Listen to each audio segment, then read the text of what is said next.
It started when Alex moved into his new apartment. It was a modest place in an old neighborhood, a quiet street where everyone kept to themselves. But one neighbor stood out, a tall, thin man who lived directly across the street.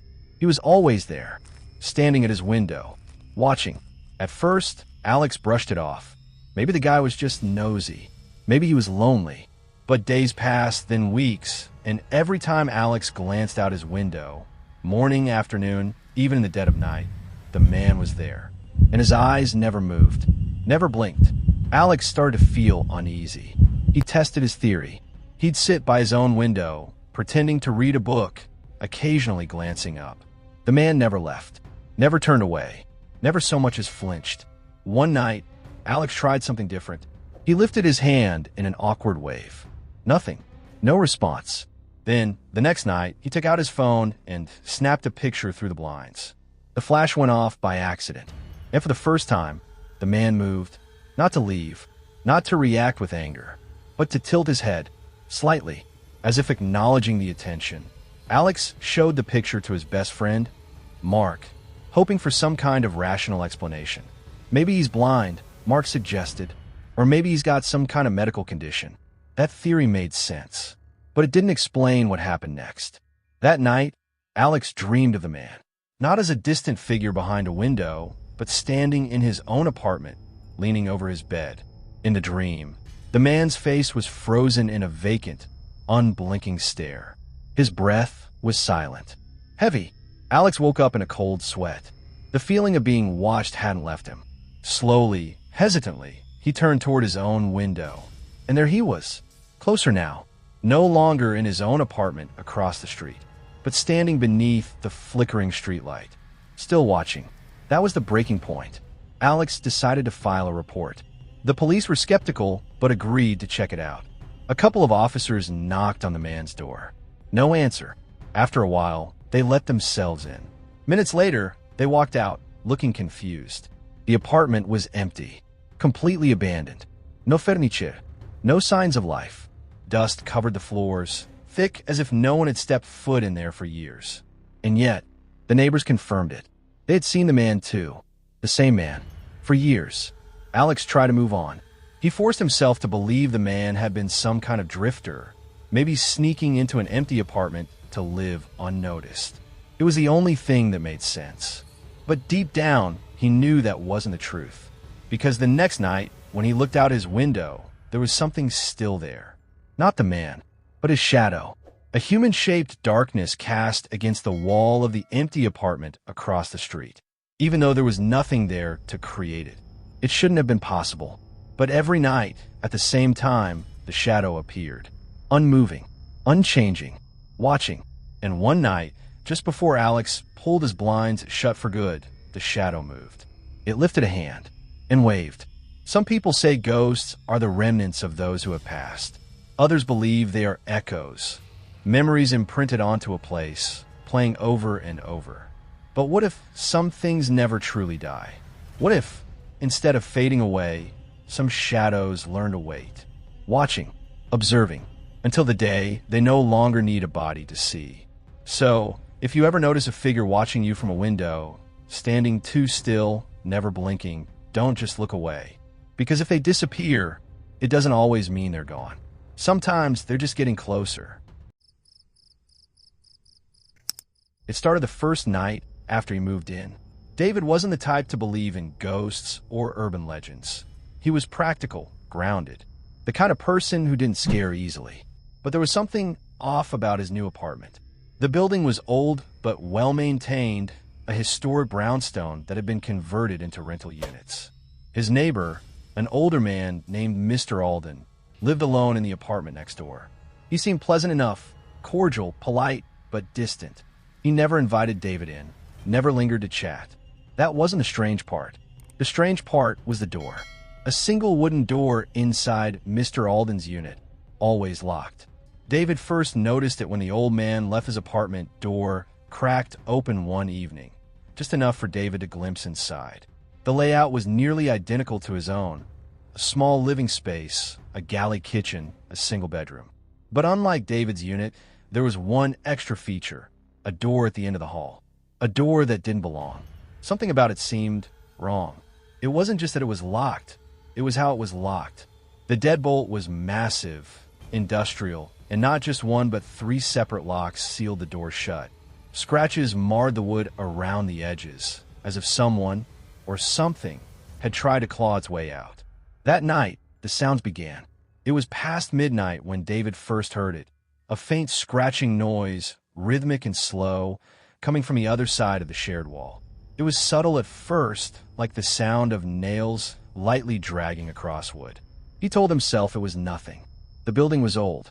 It could be mice, the pipes, anything but what it actually sounded like. Fingers. The noise stopped just before dawn. The next day, David confronted Mr. Alden about it. The old man's reaction was immediate and unsettling. His face, usually calm, darkened with something that looked like fear. "There's nothing there," he said. His voice was firm, final. "You didn't hear anything." That night, the scratching returned. Louder this time. More frantic. More desperate. Days passed, and David couldn't shake the feeling that something was horribly wrong. The noises persisted.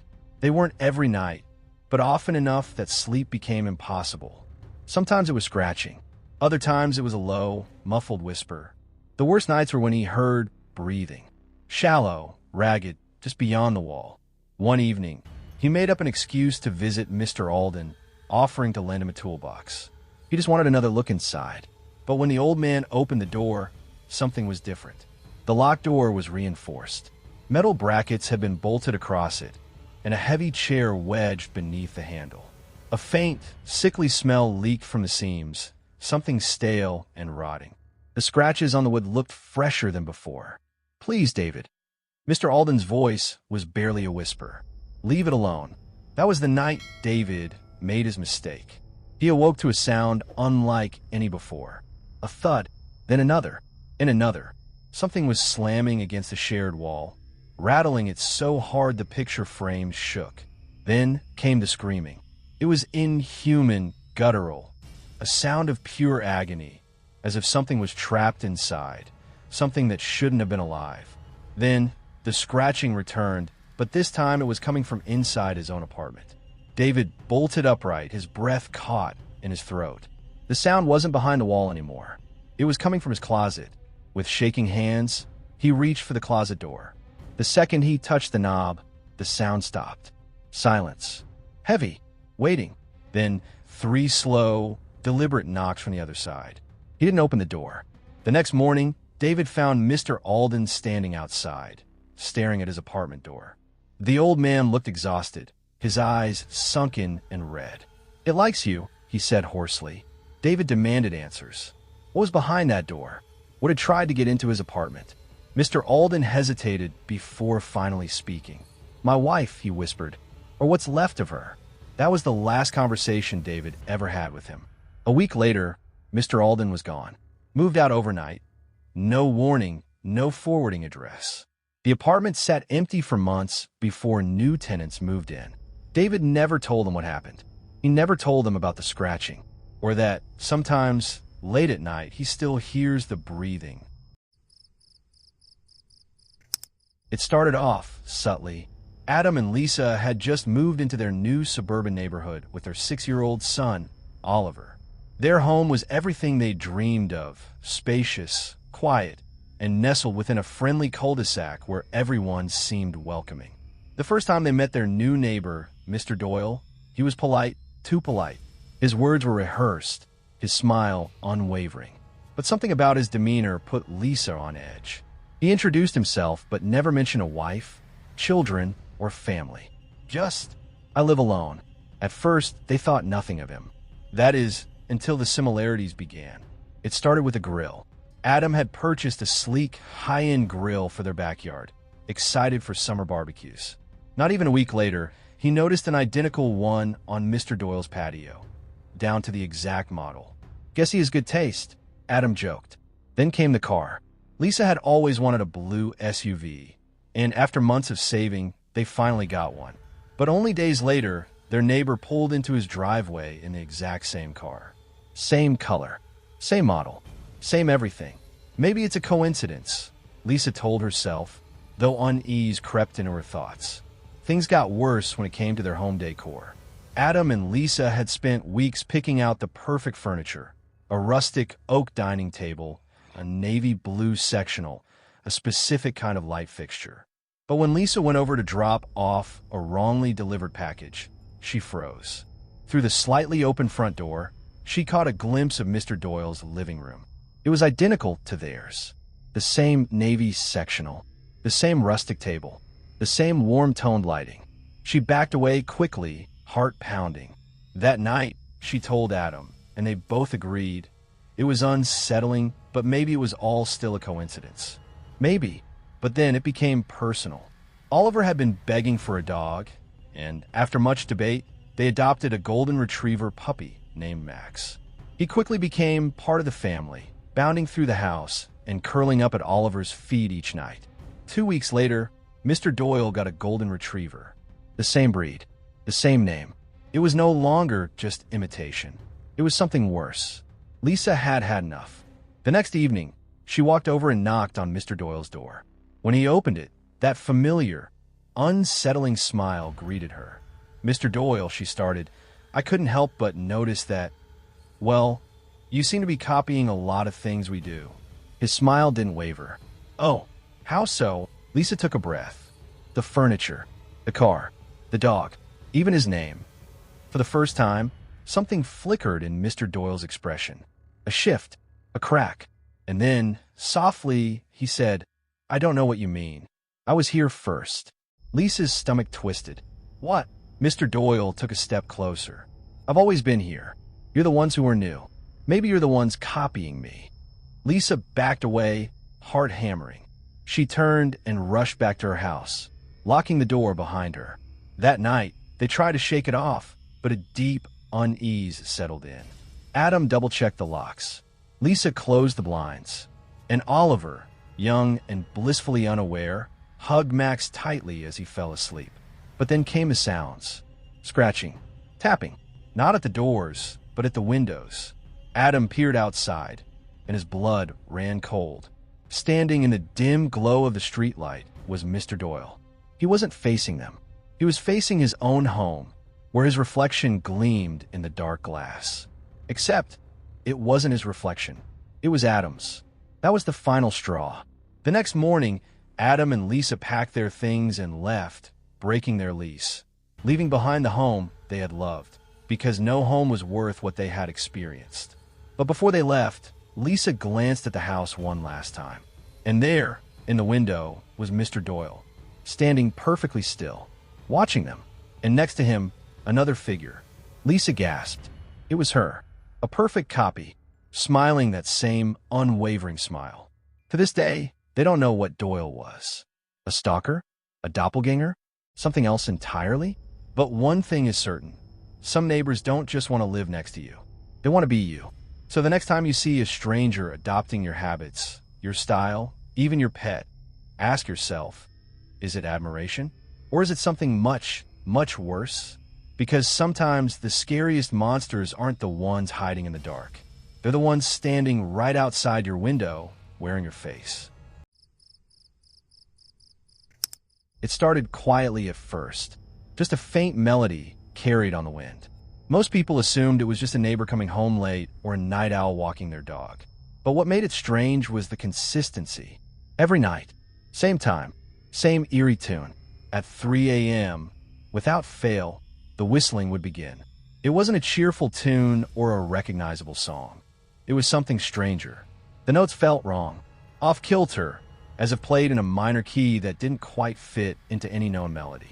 The kind of sound that made you uneasy without knowing why. People started to notice. A few curious residents stepped outside to see if they could spot the source. But no matter how hard they looked, the whistler was nowhere to be found. The sound seemed to shift, like it was coming from everywhere and nowhere at once. Some said it echoed through the trees. Others claimed it drifted from the rooftops. A few even swore it was coming from inside their own homes. At first, it was nothing more than a strange local mystery. But then, the incidents began. One night, a woman named Rachel decided she'd had enough. She was a light sleeper, and the whistling had begun to wear on her. So she did what no one else had dared to do. She opened her window and called out, "Who's out there?" The whistling stopped. The silence was immediate and absolute. The air felt heavier, thick, as if the world itself had been waiting for her to acknowledge it. Then, after a long pause, the whistling started again. But this time it was closer. Rachel slammed her window shut and locked it. She didn't sleep at all that night. The next morning, she told her neighbor, Mark, about what had happened. Mark, a skeptic by nature, dismissed her fears. Probably just some prankster, he said, or someone messing around. That night, Mark stayed up. He waited for 3 a.m., determined to prove Rachel wrong. Right on time, the whistling began. Low, slow, deliberate. Mark grabbed his phone and hit record. The next day, he played the recording back, and what he heard changed everything. The whistle was there, clear as day. But underneath it, so faint it was almost imperceptible, there was something else. A voice. Not singing, not speaking, but whispering. Mark ran the audio through a filter to isolate the underlying sound. When he played it back, his stomach dropped. The whisper was unmistakable now. It was saying his name. Mark shut his laptop and refused to listen again. He deleted the file, but it was too late. The whistling never stopped, but now, it always seemed to linger a little longer by his window. Then, people started disappearing. It began with a man who lived alone at the end of the street. One night, his lights were on, his car was in the driveway, but by morning, he was gone. No sign of forced entry. No note. Just an empty house with the front door left slightly ajar. Next, a teenage boy who had been obsessed with finding the source of the whistle vanished while out on a walk. His phone was found in the middle of the street, still recording. The last sound it captured? The whistling, growing impossibly loud before abruptly cutting off. By now, panic had set in. People stopped going outside after dark. Some moved away, but no matter how many people left, the whistling continued. Then one night it just stopped. So what was it? A hoax? A strange auditory phenomenon? Or something much, much worse? Some skeptics argue that the whistling could have been caused by wind patterns or distant echoes from unknown sources. But how do you explain the voices captured in the recording?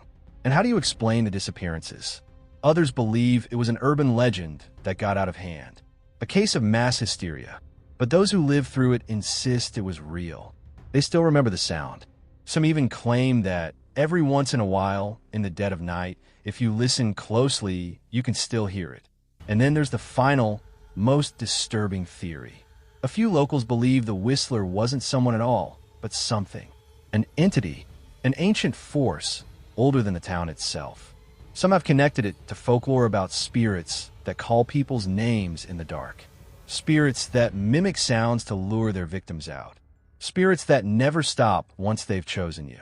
If that's true, then the only question left is, who will it choose next? Whatever the truth may be, one thing is certain. The nightly whistler is gone. For now. But if you ever find yourself awake at 3 a.m. and you hear a faint melody drifting through the air, don't whistle back. Don't listen too closely. And whatever you do, don't open the window. Sweet dreams.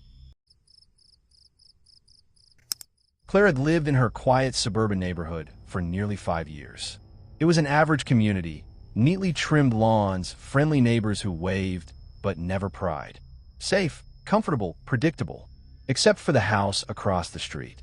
It had been abandoned for over a decade. The paint peeled in long, brittle strips, the front porch sagged under years of neglect, and the windows, clouded with dust, reflected nothing but emptiness. The real estate agents stopped trying to sell it years ago. No one wanted it. No one dared. At first, Claire barely noticed the house. It was just another forgotten place. But that changed one autumn evening when she was bringing in groceries. Her gaze flicked upward, and that's when she saw it. A face. It was barely visible behind the upstairs window. Pale, motionless, featureless in the dim light. Just a silhouette. Watching, Claire froze. Her heart pounded against her ribs as she strained to focus. The face didn't move. It didn't blink. It was just there. Then, as quickly as she saw it, it was gone. That night, Claire barely slept. She kept telling herself it was nothing, just a trick of the light, maybe a reflection from a street lamp. But the next evening, she looked again. The face was there. Every night, Claire saw it. Some nights, it was a shadowy outline. Other nights, she swore she could make out hollow, sunken eyes. But it was always in the same window, always watching. She asked her neighbors if they'd ever noticed anything strange about the house. Most shrugged it off. "That place gives me the creeps, but it's empty," one said. "Probably just your imagination." But an elderly neighbor, Mrs. Thompson, hesitated. "You shouldn't be looking at that house, dear," she warned. "Some places don't like being seen." Claire tried to ignore it. She stopped looking at the house, kept her curtains shut tight. But one night, while working late on her laptop, she felt again. That prickling sensation, the undeniable feeling of being watched. A shiver ran through her as she turned toward her own window. And there it was, the face. Not across the street, not in its window. It was outside her window. Claire stumbled backward, knocking over her chair. Her breath came in sharp, ragged gasps as she scrambled to turn on every light in the room. But when she looked back, the face was gone. She told herself it had to be stress, exhaustion, a nightmare slipping into reality. Yet something felt wrong. Had it crossed the street? Was it inside? The thought made her skin crawl. Determined to put an end to it, Claire did something reckless the next morning. She went to the abandoned house. The air around the house was heavy, stale. With trembling fingers, Claire pushed the front door, expecting it to be locked. It wasn't. The door creaked open, revealing a hollow darkness beyond. Dust swirled in the weak light from the windows. The house smelled of decay and something else, something sour, metallic. She climbed the staircase, each step groaning beneath her weight. The upstairs hallway stretched before her, ending in a door that hung slightly ajar. That was the room. The window. Claire hesitated. The air inside was freezing. Something unnatural clung to the silence. She stepped inside and turned to the window. The dust-covered glass reflected her own terrified face. The room was empty. No furniture. No footprints in the dust. No sign that anyone had been there for years. And yet, as she turned to leave, her breath hitched. The closet door was slightly open. A whisper of movement inside. Claire's instincts screamed at her to run, but her body betrayed her.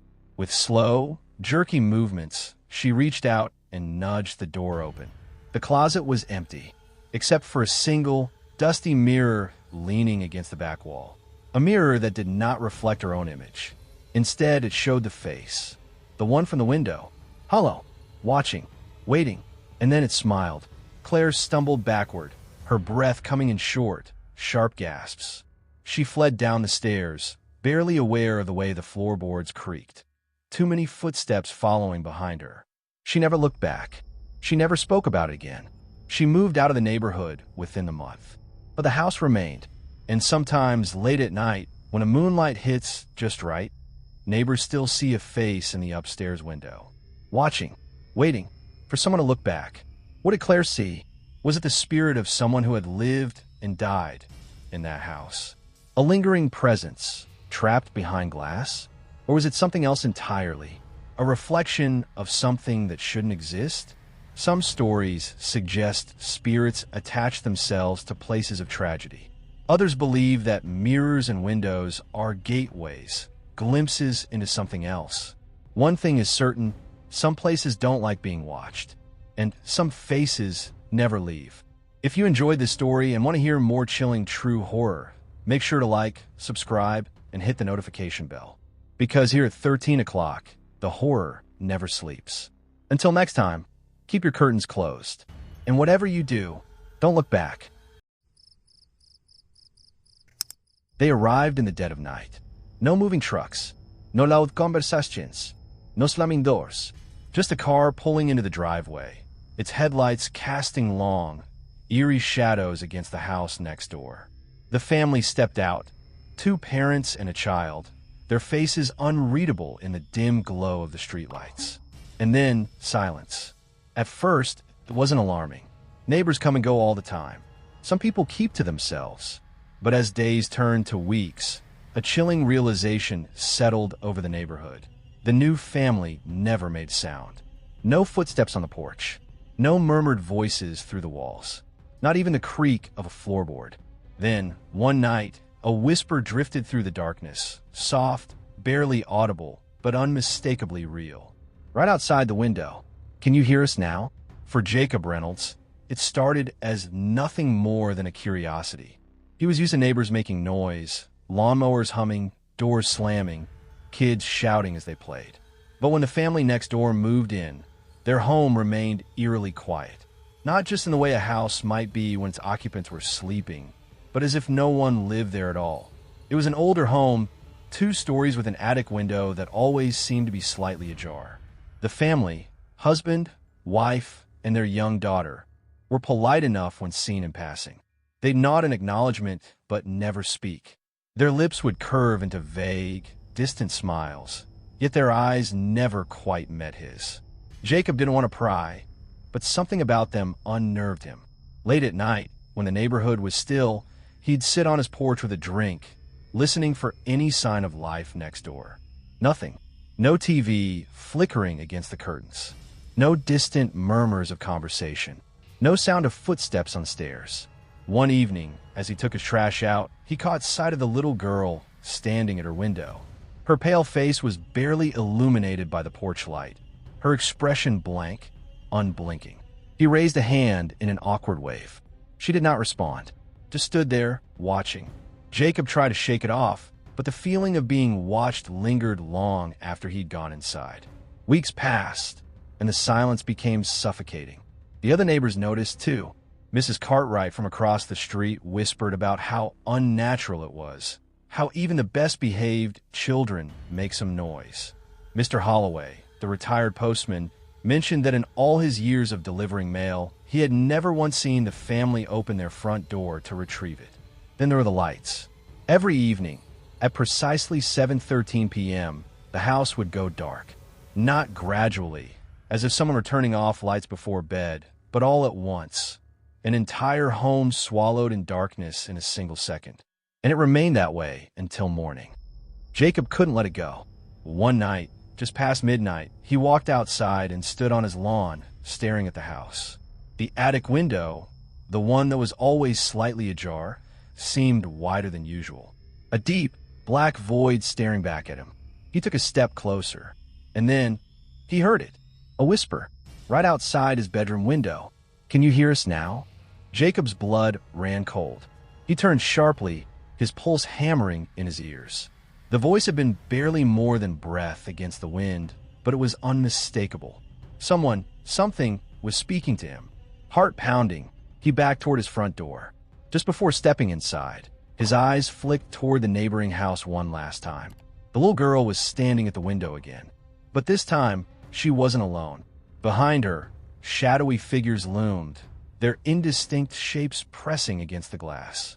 Watching, waiting, he shut his door, locked it, and pressed his back against the wood.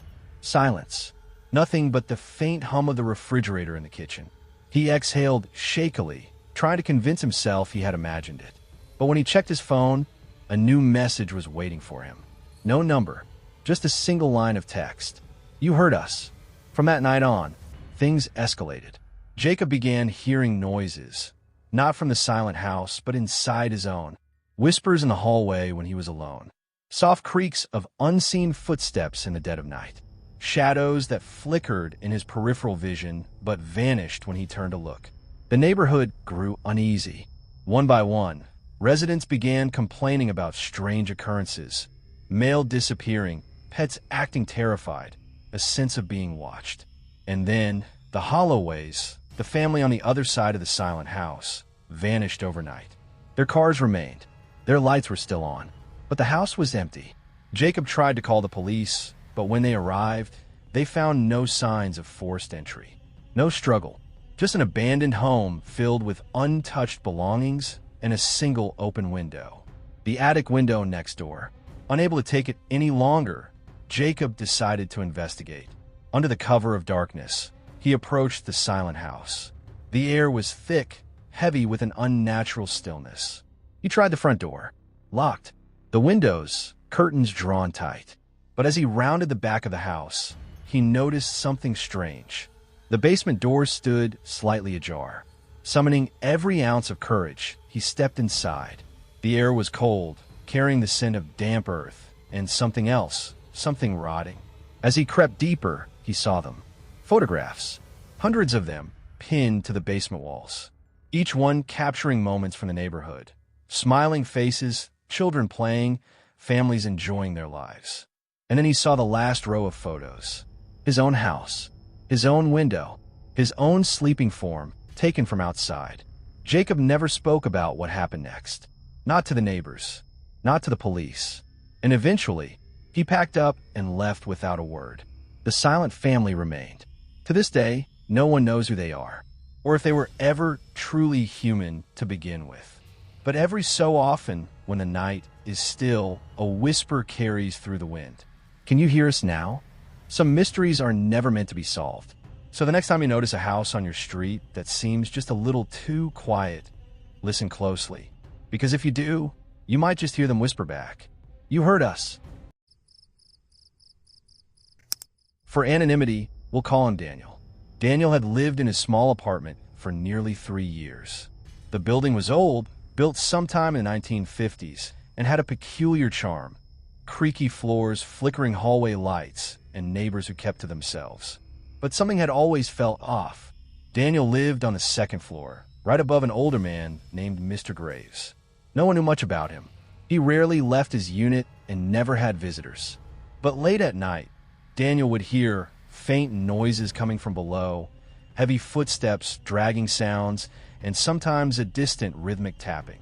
It was odd, considering Mr. Graves never seemed to leave. One night, after a particularly loud bout of dragging noises, Daniel decided to investigate. He walked downstairs, hesitated, then knocked. A long pause followed before the door creaked open just enough for one tired, unblinking eye to peer out. "Do you need something?" Mr. Graves' voice was hoarse, barely above a whisper. Daniel forced a smile. "Sorry to bother you. I keep hearing noises at night. Thought maybe you were moving furniture." A beat passed, then another. Finally, the door shut without a word. Daniel was about to turn back upstairs when he noticed something strange. Mr. Graves' door had something most apartment doors didn't: a deadbolt. From the outside, curiosity turned into obsession. The next day, Daniel casually asked the landlord about the lower levels of the building. "Oh, there's no basement," the landlord said with a shrug. "Never has been. This place is built on a concrete slab." Daniel nodded, but his mind was already racing. If there was no basement, then what was beneath his floor? What was behind Mr. Graves' door? That night, the noises returned, except this time they were louder. The dragging sound was almost deliberate. Then came a tapping. Slow, methodical. Talp, talp, talp. Daniel couldn't ignore it anymore. Using the excuse of checking the building's fuse box, he managed to slip into the restricted maintenance area. The hallway behind it smelled of damp concrete and old wood. He followed the musty air to a single door at the end, marked boiler room. But when he pressed his ear against it, the tapping was coming from the other side. Daniel tested the doorknob. Locked. But as he stepped back, something unexpected happened. The door creaked open on its own, revealing a narrow stairwell descending into darkness. A basement that shouldn't exist. Heart pounding, Daniel took a cautious step down, then another. The deeper he went, the colder the air became. The walls were raw stone, slick with moisture, and the ceiling was so low he had to crouch. Then he saw it, an old, rusted door at the bottom. A breath of stale air hit him as he pushed it open. Inside, the room was nothing like he expected.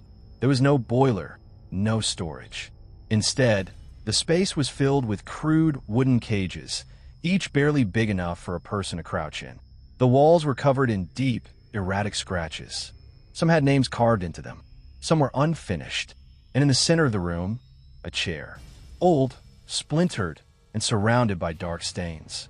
Then Daniel saw the footprints. They weren't his. A sudden sound, soft, wet breathing. Daniel turned, heart hammering. From a farthest cage, something shifted. A shape, hunched and unmoving, hidden in the darkness. Then a whisper. "Leave." Daniel didn't hesitate. He stumbled back up the stairs, taking them two at a time. As he reached the top, the basement door slammed shut behind him with unnatural force. Gasping, he turned the knob. It wouldn't budge. Then, a voice from behind him. Raspy. Unhurried. You weren't supposed to see that. Mr. Graves. No one saw Daniel for days after that night. His apartment remained untouched. His rent went unpaid. The landlord eventually entered his unit to find it completely empty. No furniture, no belongings, as if he had never lived there at all. But there was one thing left behind. A note, scrawled hastily on the wall in what appeared to be ash or dirt. It read, "It's not a basement. It's a door. Mr. Graves still lives there. The noises still continue. But no one questions them anymore. No one asks about the basement that shouldn't exist. Because those who do don't stay for long. Some mysteries are better left unsolved. Some doors are better left closed. But there's always someone too curious for their own good. So tonight, before you turn off your lights, take a moment to listen to the creaks, the hums, the soft tapping sounds in the walls. Because if you ever find yourself living above a space that shouldn't be there, maybe, just maybe, something is living underneath you. They say you never truly know your neighbors. You might exchange pleasantries, borrow sugar, or nod in passing. But what if your neighbor knew you better than you knew yourself? What if they knew things about you that hadn't even happened yet? Tonight, on 13 o'clock, we unravel the eerie tale of a woman whose quiet life was shattered by a series of letters from her neighbor. Letters that foretold the future in horrifying detail. And the worst part? Every word was true. Lena Holloway was the kind of person who kept to herself. Living in a quiet suburb on the outskirts of Portland, she enjoyed her routine, work, coffee, a good book, and the occasional small talk with neighbors. Her life was, by all accounts, unremarkable, until the letters started arriving. At first, they seemed harmless. A simple white envelope in her mailbox with no return address, neatly folded paper inside. The first letter read, "Tomorrow at 3:15 p.m., you'll spill your coffee on your white blouse. Don't bother trying to avoid it. It'll still happen." Lena scoffed. A prank, maybe? But when she sat at her desk the next day, her hand slipped and the scalding liquid soaked through her shirt. The exact time, 3:15 p.m. She brushed it off as coincidence. But then, the next letter arrived. This time, it was more specific. "Wednesday, you'll get a paper cut on your right index finger while sorting files. It'll sting, but you won't think much of it. You should." True to the note's prediction, on Wednesday afternoon, Lena's finger throbbed as a tiny red line formed against her skin. She felt a pit in her stomach. How can anyone know this? And what it "you should" mean? She tried to tell herself it was all a coincidence. But deep down, she knew it wasn't. Then came the third letter. "Friday night. You'll wake up at exactly 2:34 a.m. to a soft knocking on your bedroom window." Don't look. Lena barely slept that night, her body tense with anticipation. She told herself she wouldn't look, that it was just a ridiculous prank. But when the clock struck 2:34 a.m., 3 soft knocks echoed against the glass. Her breath caught in her throat. Slowly, her fingers curled around the edge of her blanket. The urge to look was unbearable. But something deep inside her whispered, "Don't." She shut her eyes tight and stayed completely still. After a moment, the knocking stopped. The next morning, another letter was waiting. Good choice. Lena was no longer just uneasy. She was afraid. She checked with the neighbors, but no one admitted to seeing anything strange. There were no cameras in the cul-de-sac, no suspicious activity. The letters kept coming, and with each new prediction, her paranoia deepened. They began to warn her of more unsettling things. Near accidents, moments of fear, events she couldn't prevent. Then, one evening, she received a letter that made her blood run cold. "Don't answer your phone at 8:42 p.m. Let ring." She sat in her dimly lit apartment, staring at the clock. The moment it struck 8:42, her phone buzzed violently against the table. The caller ID was blocked. Her fingers hovered over the screen, itching to pick it up to demand answers. But the memory of the knocking at her window held her back. The phone rang 4 times before falling silent. The next morning, another letter. "You should thank me. Lena had enough. She packed her things, determined to leave the neighborhood, to put as much distance as possible between herself and whoever or whatever was watching her. She stuffed a suitcase with essentials, grabbed her car keys, and stormed out to her vehicle, heart pounding. But before she could pull out of the driveway, something caught her eye. An envelope, stuck to her windshield. With trembling hands, she opened it. "You can't leave." Not yet. Lena felt sick. She wasn't just being watched. Something was controlling her fate. She refused to go back inside. Instead, she drove straight to a motel on the outskirts of town.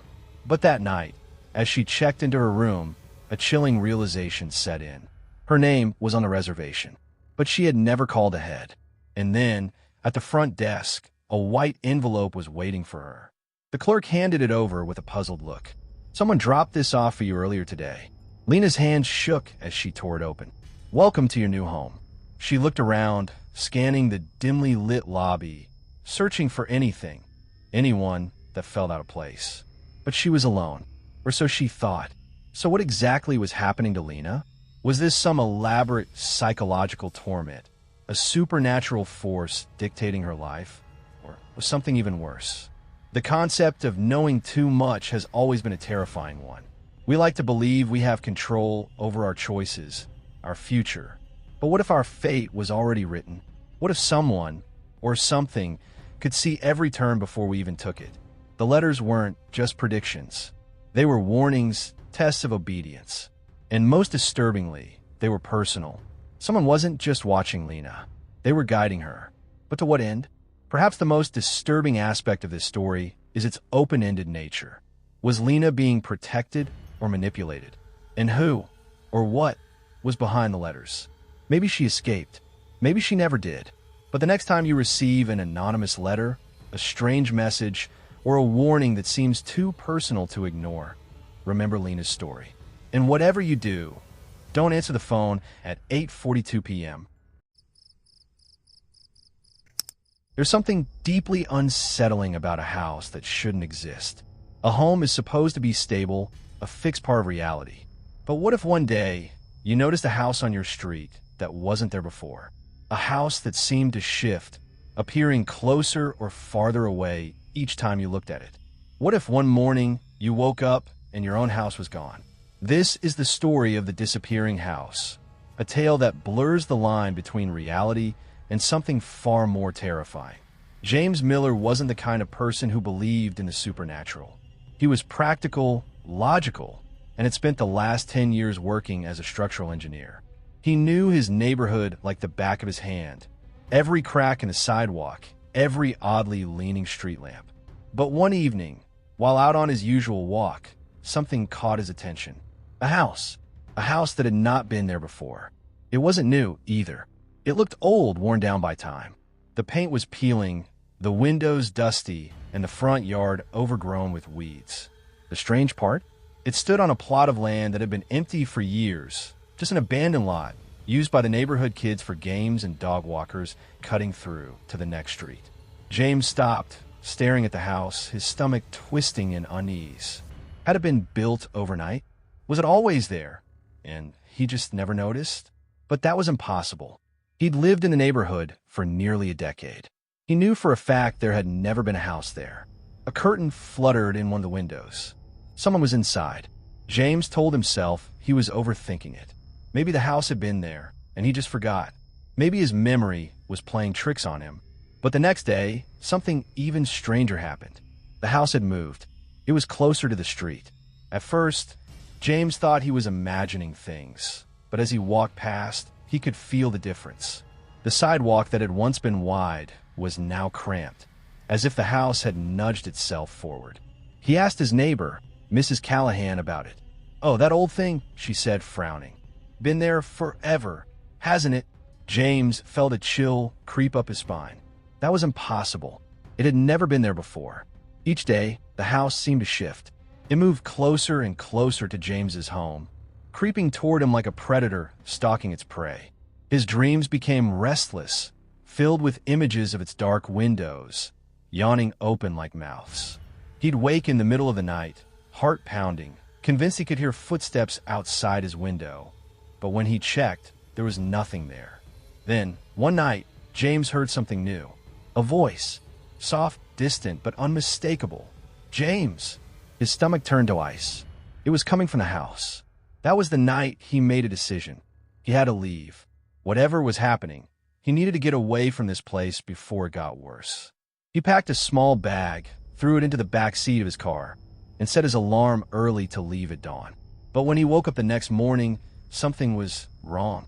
His room felt different. Off. The light coming through the blinds had a strange, yellowish tint, and the air smelled musty, like rotting wood. He swung his legs over the side of the bed and froze. The floor was different. Instead of the smooth, polished wood of his own home, the boards beneath his feet were old, warped, and creaking with every movement. The walls were peeling, revealing layers of faded wallpaper. The room was unfamiliar. He wasn't in his house anymore. Heart hammering, he ran to the window and yanked back the curtain. His breath caught in his throat. Outside, in the exact place where his house should have been, stood the street. His neighbors' homes, just as they had always been. His car was still parked in the driveway of someone else's house. The disappearing house had taken its place, and now he was inside it. No one ever saw James Miller again. His home, his belongings, his entire existence vanished overnight. His neighbors barely seemed to notice. When asked about it, they would shrug, as if they had already forgotten him. But sometimes, late at night, when the wind is just right, some say they hear something strange. A whisper, drifting from the old house that shouldn't exist. A voice calling out from the windows.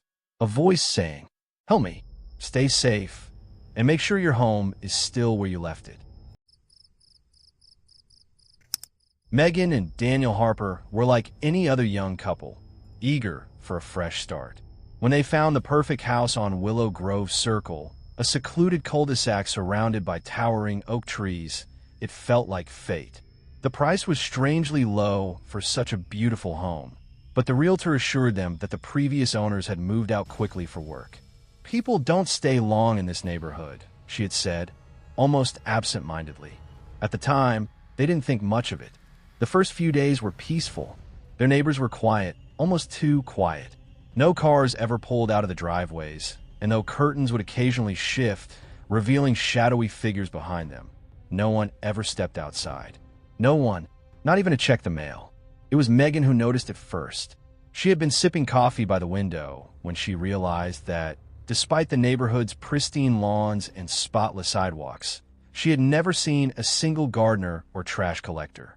There were no delivery trucks, no barking dogs, just silence. Then there was the street itself. Every morning, Daniel drove to work, or at least he tried to. He would leave the driveway, make a right turn, follow the curved road that led out of the cul-de-sac, and moments later, find himself pulling back onto their street from the opposite direction. At first, he thought he had made a mistake. He turned around, retraced his steps, and tried again, and again, and again. By the seventh attempt, his hands were shaking against the steering wheel. It was impossible. No matter which way he turned, he always ended up back at their house. That night, Daniel and Megan knocked on their neighbors' doors, desperate for answers. But no one opened up. Lights flickered behind curtains, shadows shifted, but no voices called back. One door, however, was unlocked. Inside, the house was an exact replica of theirs. Identical furniture, the same pictures on the walls, except for one thing. There were no mirrors. And in the middle of the living room stood a dinner table, set for 4. 2 plates had already been used, their food half-eaten and cold. The chairs were pushed back, as if someone had left in a hurry. Then a whisper, not from the house, but from inside their heads. "You belong to it now." Panicked, Megan and Daniel tried to call for help, but their phones had no signal. The internet was gone. Even the television only played static. At night, they heard voices murmuring through the vents. Not words, but a low, guttural hum, like something speaking just beyond the veil of reality. Then the dream started. Each night, they dreamed of walking down the street, knocking on doors, only to see themselves opening the door from the other side. Their reflections slightly wrong, slightly off, and each time they woke up, they found something in the house had changed A chair moved, a window left open. Small things at first. Until one morning, Megan woke up to find Daniel standing at the foot of the bed, staring at her with wide, empty eyes. His mouth opened, but his voice came from outside the bedroom door. "Megan, we have to leave." She turned. The real Daniel stood in the doorway, pale, breathless. The version of him at the foot of the bed, gone. They ran. There was no plan, no logic, just raw terror. Daniel grabbed the car keys, and they sped down the road, faster and faster, ignoring the fact that the houses blurred past them in an endless loop. The air grew heavy, pressing against them like a living thing, whispering, pleading, "Stay, stay, stay." Then Megan saw it. A single street light flickering in the distance, a break in the loop. A chance. Daniel slammed the accelerator. The car lurched forward, and as they crossed beneath the flickering light, the world shifted. Suddenly, they were outside the neighborhood, the endless road, now just a normal street leading back into the city. They didn't look back. A week later, Megan checked online for any information about Willow Grove Circle. There was nothing. No listing. No records. It was as if the neighborhood had never existed. But then she checked her phone. In her photo gallery, there was a single picture she didn't remember taking, a shot of their cul-de-sac at night. Except this time, the houses weren't empty. Figures stood in every window, watching. And in the corner of the image, barely visible, was a reflection of herself, standing outside her own house, smiling. Some places aren't meant to exist. Some streets are not part of any town, any city. They are waiting, watching, hoping that someone will move in. And once you do, you may never leave. This has been 13 o'clock. Stay aware. Stay safe. And if you ever find yourself in a place that feels wrong, turn around before it's too late. Because some roads don't lead home. They lead somewhere else. It started with casual observation. James, an ordinary man in his late 50s, had lived in the same suburban neighborhood for over 3 decades. A quiet cul-de-sac, the kind of place where you recognize faces even if you don't know names. But there was one face he knew well. A man named Daniel Rowe. Daniel had been living in the house across the street when James first moved in. He was polite but distant, keeping to himself. At the time, James had been in his late 20s, newly married, full of hope for the life ahead. Daniel, by James' estimate, had looked about 40. Neatly combed brown hair, sharp features, always dressed just a bit too formally for the casual suburban atmosphere. Decades passed. James' hair thinned and turned silver, his face lined with time and experience. Neighbors came and went. Some passed away. Some moved for new opportunities. Yet, somehow, Daniel Rowe remained. And he hadn't aged a day. At first, James told himself it was nothing. Genetics, perhaps. Good skincare. But as time went on, the thought became an obsession. How could a man who was at least in his 70s still look exactly as he did 30 years ago? No graying at the temples, no lines on his face, no sign of aging at all. Then there was the house. The lights inside were always dim. The curtains always drawn, even during the day. Daniel had no visitors, no family, no mail. In 3 decades, James had never once seen him bring groceries inside. There are never signs of maintenance, no home renovations, yet the house remained pristine. The worst part? No one else seemed to notice. One evening, James decided to ask. It was a summer night, the sun setting in streaks of orange and red across the sky. He watched as Daniel stood by his mailbox, checking something inside, though there was never any mail delivered. James, with a mix of curiosity and unease, approached. "Hey, Daniel." The man turned. His face was wrong, not in any obvious way. It was smooth, symmetrical, flawless. Unnaturally so. His eyes locked onto James, unblinking. James swallowed. "I was just thinking, you don't seem to change much. What's your secret?" A pause. And then Daniel smiled. A slow, deliberate expression that sent a shiver up James' spine. "Clean living," he replied. That was all. Clean living. James forced a chuckle and nodded, retreating quickly back inside his house.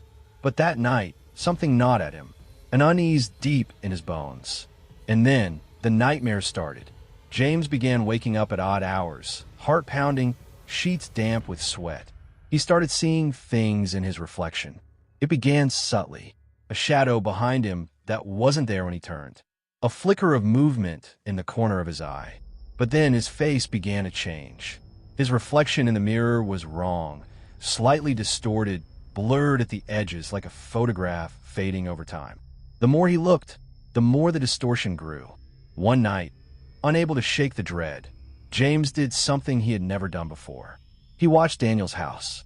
At exactly 3 a.m., the lights in Daniel's home flickered, and for the first time in 30 years, James saw movement.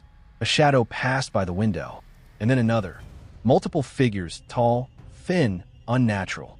Their limbs moved in ways that defied anatomy. They weren't human. James recoiled, his breath catching in his throat. But the horror wasn't over. He felt something behind him. Slowly, trembling, he turned toward the hallway mirror. His reflection was no longer his own. It was changing, twisting, shifting into something else. His features sharpened, his hair darkened, his wrinkles smoothed out. And the worst part? He felt a happening. His bones no longer ached. His skin tightened. His body felt younger. In the mirror, standing right behind his reflection, was Daniel, smiling. James never spoke of that night, but from that moment forward, he stopped aging. Just like Daniel, he remained in the neighborhood, always watching, always waiting. His neighbors grew old, moved away, faded. But not James. Not anymore. It was as if time had let go of him. Or perhaps something else had taken its place. And so the cycle continues. A neighborhood frozen in time, with a few carefully chosen residents who never change, never age, never leave. Perhaps Daniel was never truly human to begin with. Perhaps James wasn't either, not anymore. Some houses are just empty, forgotten by time, left to decay, their windows dark, their doors untouched. But others are something else entirely. Some houses don't just sit in silence. They call to you. They whisper your name in the night. And no matter how much you try to ignore them, they never stop listening. Tonight, we explore one such place. A house at the edge of town. A house no one lives in. A house that knows who you are. For decades, the house at 409 Black Hollow Lane has remained abandoned. No one knows who built it, and no one has ever seen anyone move in or out. It's just there, sitting at the end of the cul-de-sac like an afterthought, its paint peeling, its windows grimy with time. It has no official listing in town records, no property tax history, no ownership documents, as if it has always been there, waiting. The first recorded incident came from a woman named Ellen, who lived across the street.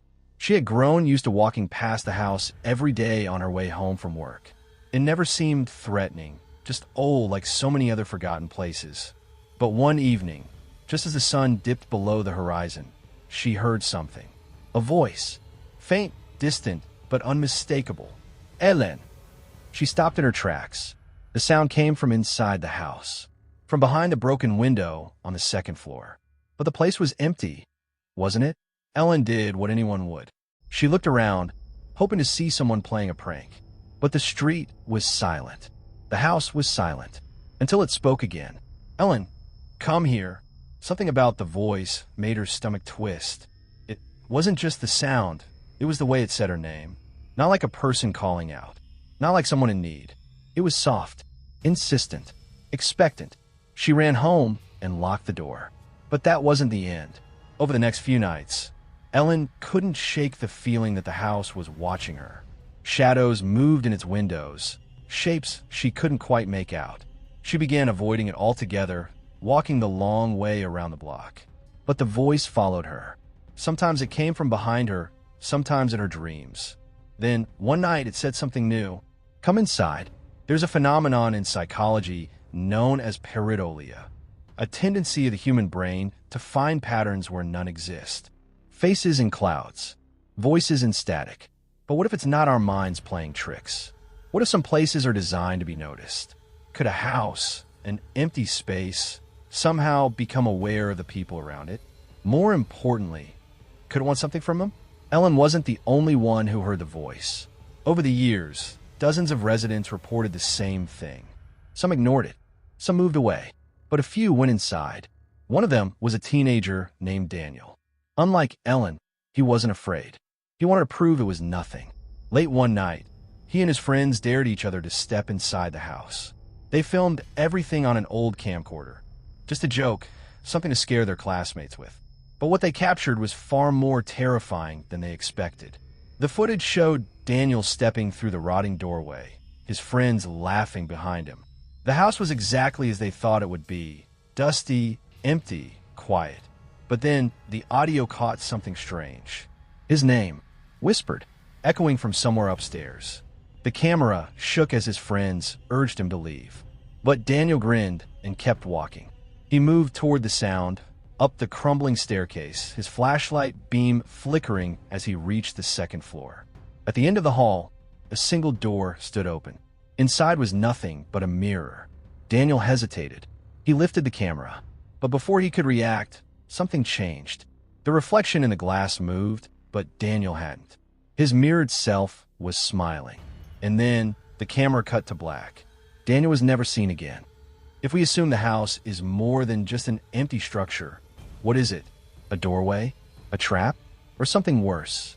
There's a theory that some locations act like living entities, predators of a sort. They don't chase or attack in a traditional sense. They lure, they watch, and when the time is right, they take. In folklore, this concept appears in stories of liminal spaces, places that exist between the real world and something else. Ancient cultures spoke of thresholds where spirits lingered, of doors that shouldn't be opened. Perhaps the house at 409 Black Hollow Lane is one such place. Not haunted, but hungry. One last account comes from a police officer named Detective Marshall. After years of reports, he was assigned to investigate the strange occurrences. He arrived one cold evening, armed with a flashlight and a radio. He wasn't superstitious. He believed in facts, but what he found defied all logic. The house was just as abandoned as people claimed, except for one thing. Inside the room with the mirror, someone had written words in the dust. "I see you."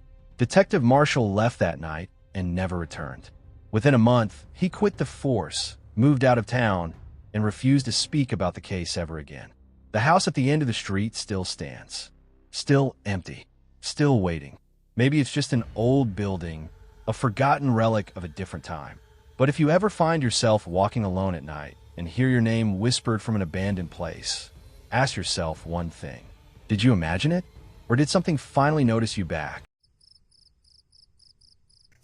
There's something deeply unsettling about moving into a house with a history. A past you can't quite see, but one that lingers in the walls, in the air, in the spaces between the floorboards. Sometimes, a house is more than just wood and brick. It holds memories, whispers of those who came before. But what happens when those memories refuse to fade, when they refuse to leave? Tonight, we unravel the chilling, true story of a family who moved into what seemed like a normal home, until they realized they were never truly alone. This is the story of the renters who never left. For the Thompson family, the house was supposed to be a fresh start. After years of renting cramped apartments, they were finally moving into a real home, a two-story Victorian at the end of a quiet cul-de-sac. The price was suspiciously low, but they chalked it up to luck. Maybe the owners just wanted to sell quickly. The neighbors were polite but distant. An elderly woman across the street hesitated when she saw them unpacking. "You're moving in there?" she asked, her voice tinged with something unreadable. When Mrs. Thompson smiled and nodded, the woman simply shook her head and retreated inside. That should have been the first warning sign. For the first few weeks, everything was normal. The kids played in the backyard, and the parents worked on making the house feel like home. But then, the noises started. It was subtle at first, just the occasional creak of floorboards upstairs like someone shifting their weight. But when the entire family was downstairs, who could possibly be up there? One night, Mr. Thompson was locking up when he heard it, a distinct dragging sound, like heavy furniture scraping against the wooden floor. He rushed upstairs, expecting to find one of the kids moving something, but the rooms were empty. Everything was exactly where they had left it. His wife laughed it off.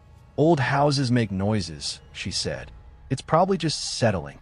But that didn't explain why. Every time they rearranged furniture, something seemed off.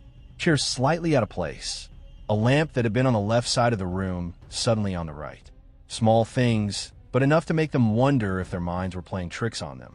A month after moving in, Mrs. Thompson ran into the elderly woman from across the street. The woman hesitated before speaking. "You should leave," she finally said, "before they decide to keep you." Mrs. Thompson felt a chill creep up her spine. "Oh," she asked, trying to laugh it off. But the woman just shook her head. "No one stays in that house for long. The ones who do, they don't always leave." That night, the house seemed different, heavier, like the air had thickened. The sounds grew louder. Footsteps in the hallway. A whispering that came from nowhere and everywhere at once. Then the most terrifying incident yet. Their youngest son, Caleb, woke up screaming.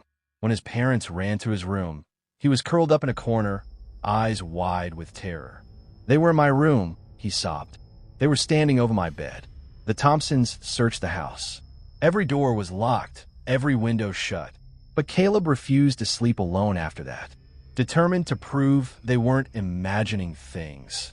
Mr. Thompson began researching the house's history. What he found sent shivers down his spine. The house had a pattern, a disturbing one. Families would move in, only to leave within months. Some abandoned the house entirely, never even collecting their belongings. Others simply vanished. The most chilling part? None of their names appeared on property records afterward, as if they had never existed at all. The last night in the house was the worst. The noises weren't just sounds anymore. Doors slammed shut on their own. The air turned ice cold. And then the shadows moved. The family was asleep when the bedroom doors opened simultaneously.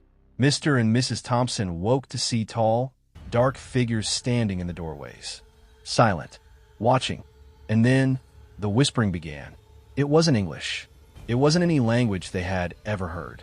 It was a chorus of overlapping voices, growing louder and louder until it became an unbearable cacophony. The figures inched closer, their outlines flickering like static. Something inside the Thompsons snapped. Survival instinct took over. Grabbing their kids, they ran. They didn't stop to pack. They didn't stop to lock the door. They just ran barefoot into the night, not daring to look back. They never went back. They never even returned for their things. When they contacted the real estate agency, they were met with an eerie indifference. "Oh," the agent said casually, "we'll take care of it." Within a week, the house was back on the market. The furniture was exactly as they had left it, as if they had never been there at all, just like all the tenants before them. What was in that house?